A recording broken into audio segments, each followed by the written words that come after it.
Welcome back to the online classes now, class 9. So today we'll do history, peasants and farmers. So we have already learned about England. Let's talk about America. And in our previous class, we have learned that the white Americans, who were originally the Europeans, they drove the native people of America who lived in groups. They were driven away towards the west. Those native people of America were called Red Indians. And after the decades of after 1800, decades from 1800 onwards, more movement of white settlers took place. Now let's talk about, there are 6 points. Number 1, in the decades after 1800, that followed after 1800, the US government, in our previous class we have learned about Thomas Jefferson was the president of America. So US government committed itself to a policy of driving the American Indians. That means the American government supported these white settlers. The government had a policy to drive these Red Indians further west, drive them away from their land and let the white Americans settle there and cultivate the land. So it was the policy of the American US government of driving the American Indians westward. First, beyond the river Mississippi. Mississippi River flows in the middle of America. First up to Mississippi, then beyond, and then further west. So it was the policy of the American government to drive those Red Indians further towards the west. First up to Mississippi. First they cross the Appalachian Mountain, then they reach the plains, forest, they cut down the forest, and again they reach the Mississippi River.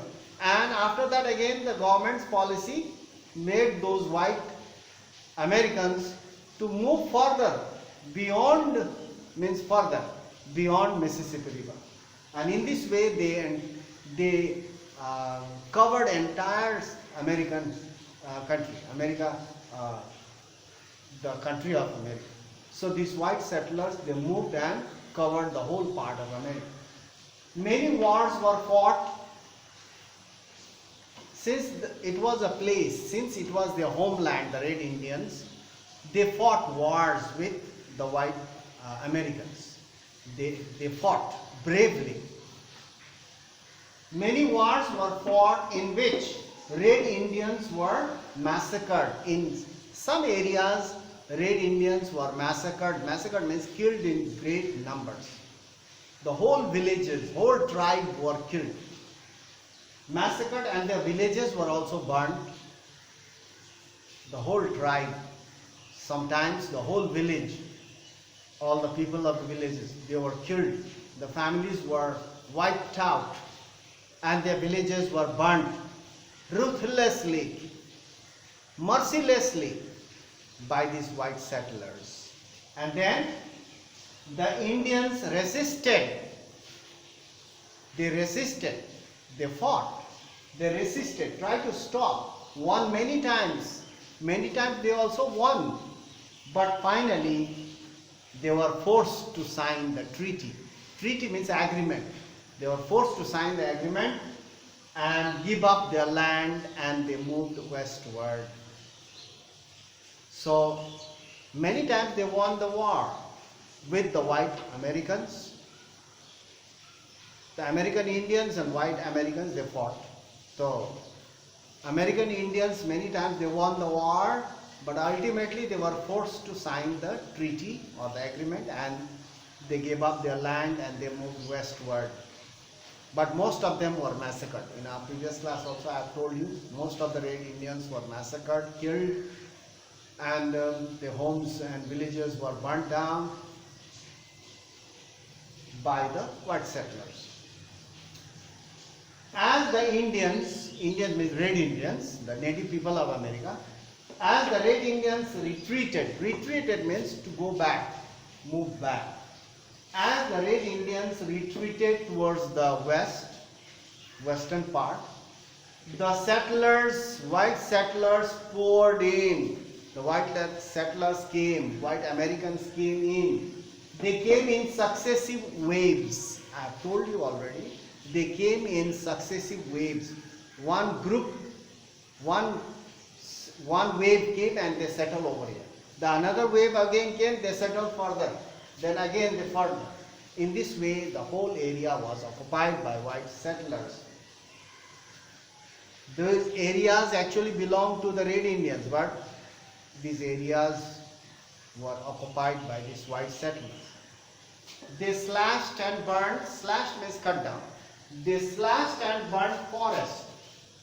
The forest was cut, burnt, pulled out the stumps. After the trees were cut, the stumps are left.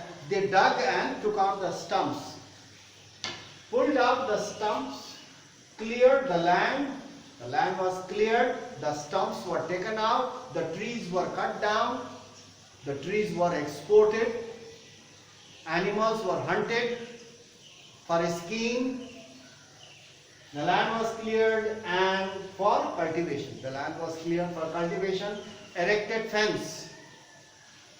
They built log cabins, they built houses, they erected fences around their holdings, around their areas, because wood was plenty.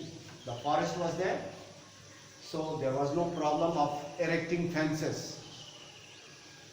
In the early years, the fertile soil produced good harvest, good crops. Initially, in the beginning, the soil was fertile because of the lot of humus. The leaves had turned into humus and the soil was very fertile. Initially, in the beginning, the soil produced, they had a very good harvest, they had a very good crop. But when the fertility of the soil decreased, these people left the area and moved further west again. They cut down the trees again and started farming again. In this way, they destroyed all the forest. They destroyed the wild animals and forest.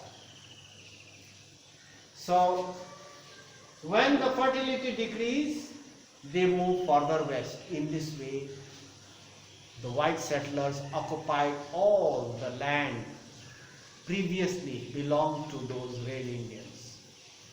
And the Red Indians, they were pushed back towards the western part. Semi-dry regions, rocky areas. So that's all. Now in our next class we'll continue what happened after that, what problems these Red Indians faced, how they turned this land into the breadbasket. We'll talk about that. What problem these white settlers also faced, some problems. What problem they faced and how they turned this land, the forested and grassland areas, how they turned into breadbasket. We'll talk about that. And what was the result, what consequences it had towards the nature and ecology. We'll also talk about that in our next class. Thank you very much for watching the video, and stay safe and do your studies regularly at home. Thank you for watching. That's all for today.